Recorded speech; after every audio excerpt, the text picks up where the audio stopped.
이번에는 호외에 관해서 한번 얘기를 해보겠습니다.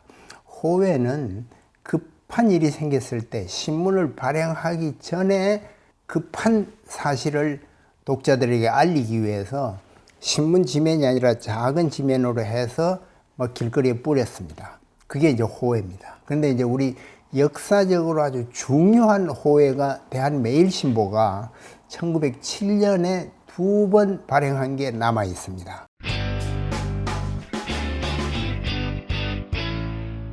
지금 여기 보시는 호외는 1907년 7월 18일자입니다.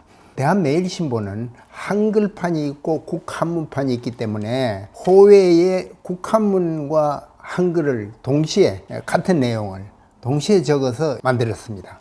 근데 그 내용이 아주 역사적인 겁니다. 뭐냐면 첫째, 광무 9년 11월 7일에 체결한, 이거는 뭐냐면은 1905년 11월의 을사늑약입니다.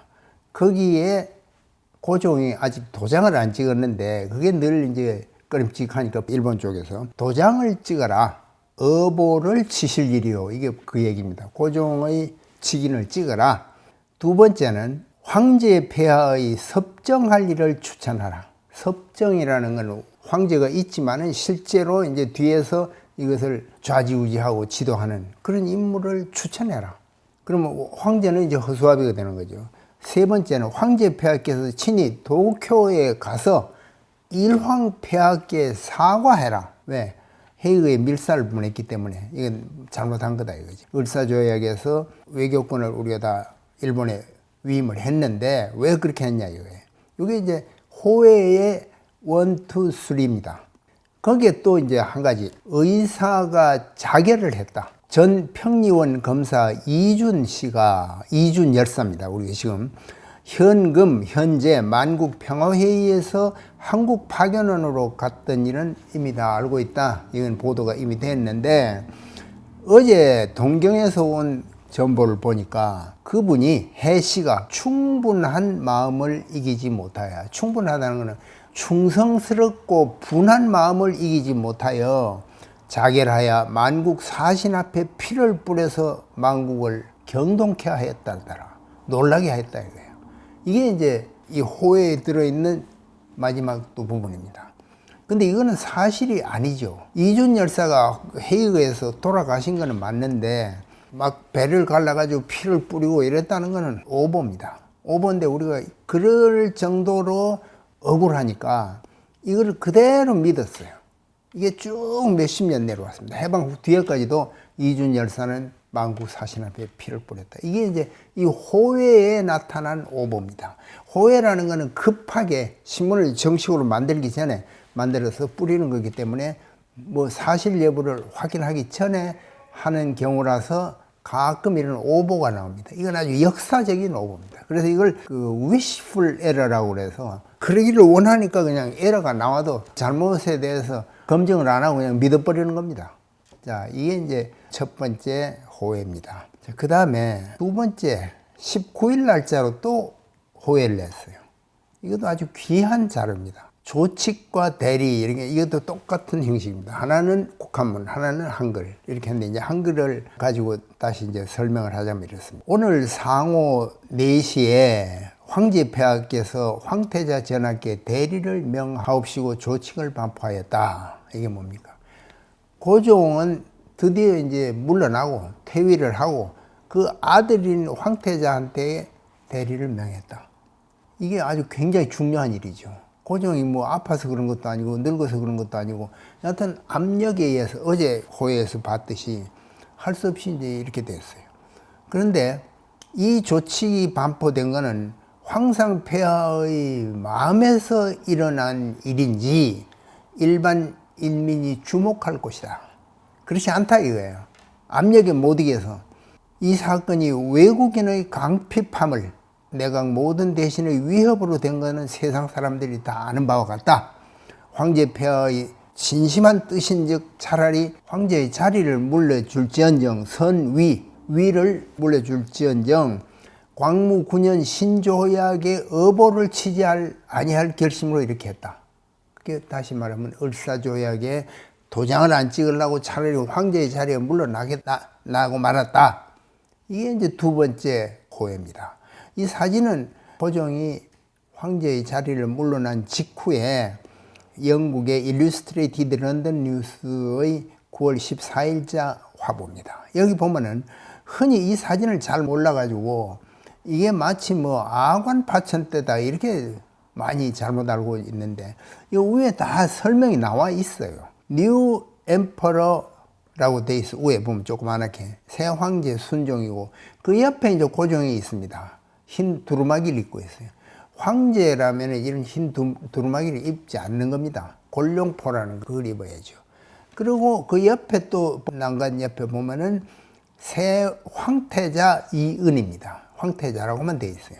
이게 아관 파천 때라면은 이은은 그 해 태어났어요. 그런데 이거는 이제 일루스트레이티드 런던 뉴스에 분명히 이렇게 돼 있는데 이것도 그 후에 이걸 아관 파천으로 어느 매체가 한번 보도를 하고 나니까 내내 그게 잘못 전해져 내려오는 겁니다. 어쨌건 고종이 퇴위한 직후에 찍은 사진입니다. 한국의 쿠데타 제목을 이렇게 했어요. The Korean Coup d'etat, the Old and New Emperors. 이렇게 제목이 그렇게 되어 있습니다. 그리고 여기는 이제 이런 사실을 보도한 영국인 베셀 왼쪽에 있고 오른쪽에는 베셀의 후임 사장인 만함 그리고 이제 베셀이 살던 기와집 그리고 밑에는 대한매일신보의 편집진 이게 이제 나와 있습니다. 여기는 또 재밌는 게 Korea Japanese Incident 해가지고 A native editor takes refuge under the Union Jack이라고 했어요. 영국 유니언 잭 국기 밑으로 한국인 편집자가 피신을 했다. 제목을 이렇게 달아놨습니다. 그러니까 영국 사람 베셀의 밑에 있던 양기탁이 이런 사건에 대해서 치외법권의 혜택을 받기 위해서 갔다. 여기도 보면 English Journalist in Korea protects native editor입니다. 네이티브 에디터는 한국인 편집장을 보호를 하고 있다. 이게 이제 영국의 신문에 실렸던 사진입니다. 그런데 호해라는 게 뭐냐? 특별한 일이 있을 때 임시로 발행하는 신문이나 잡지가 호해입니다. 그건 내가 아까 설명을 했죠. 그런데 일제 때는 검열에 걸린 기사를 삭제하고 너무 많이 깎았으니까 그 신문을 다시 발행하면은 이게 이제 신문에 쭉 지령이라는 게 있잖아요. 그 지령을 없이 발행하는 게 호해다. 한번 압수가 됐으니까 다시 발행을 했는데 같은 날짜에 지령을 그걸 하나 건너뛸 수가 없으니까 지령 없이 발행한 게 호해다. 이게 두 가지 개념이 있는 겁니다. 호해에. 그건 일제 때 얘기입니다. 이거는 이제 도쿄 아사히 신문이 한일 병합조약의 호해를 냈습니다. 우리나라 신문은 그때 호해 안 냈어요. 그리고 일제 때 1927년 1월 12일자 호해인데 보면 오른쪽에는 호해라는 아주 주먹만한 글자로 호해 이렇게 쓰고 의열단원 나석주가 식산은행과 동책에 폭탄을 던졌다 이렇게 했는데 이게 또 검열에 걸려가지고 왼쪽 지면은 그게 다 깎인 자리가 남아 있습니다. 호해도 이렇게 이제 압수를 당했어요. 검열을 받았습니다. 의열단원이라는 단어도 빼고 오른쪽에는 폭탄 투척, 왼손에는 권총 난사, 백주대로의 완연한 시가전을 연출했다. 이런 말도 빼버렸어요. 너무 이제 자극적이다 이거죠. 해방 후에도요, 호해는 많이 발행했습니다. 지금같이 이렇게 뉴미디어가 발달하기 전에는 신문의 호해인데, 호해도 급하니까 신문사 앞에다 게시판에다가 특보 또는 속보라는 걸 손으로 써서 갖다 붙였습니다. 그럼 여기 이제 사진에서 보듯이 동아일보의 속보판인데, 속보판에 써놓은 걸 뭐 붓으로 가서 써서 붙이면 길 가던 행인들이 쫙 서서 들여다봅니다. 그 여기 뭐 잠깐 보이지만 박 대통령이 특별 담화를 발표했다. 이걸 막 몇 장에 걸쳐서 써서 딱 벽에다 붙여놓으면 사람들이 들여다보죠. 이것도 또 마찬가지입니다. 이거는 전두환 대통령이 개각을 단행했다. 동아일보 정문 앞입니다. 지금 어떤 사람은 거기다 뭐 필기도 하고 이래요. 호해도 급하니까 이건 속보 또는 특보를 내보내는. 이게 호해라는 거는 너무 급하게 만들기 때문에 미리 그걸 데스크를 볼 새도 없고 그냥 듣는 대로 일단 내보내는 거예요. 그래가지고 조그마한 종이에다 해가지고 막 길에다 자동차를 가져가면서 막 길에다 뿌리는 겁니다. 그러면 막 주워 보는 거죠. 박 대통령 피격 서거, 이게 이제 큰 호해입니다. 이거는 오보가 아니죠. 자, 그 호해를 보고서 사람들이 이 호해를 들고서 막 그냥 아주 근심 어린 얼굴 또는 이게 무슨 일인가 하고서 그 장면입니다. 호해가 이제 이렇게 했던 거죠. 지금은 뭐 뉴스에 뭐 그냥 속보가 나오고 인터넷에 나오고 이러는데 그때는 이게 호해가 이렇게 있던 겁니다. 그래서 아까 말대로 호해는 오보가 가끔 발생합니다. 급하니까. 김일성이 피격 사망했다. 이거 아주 호해가 큰 호해가 김일성 얼굴 카리카처하고 해서 평양 방송에서는 장송곡이 울렸다.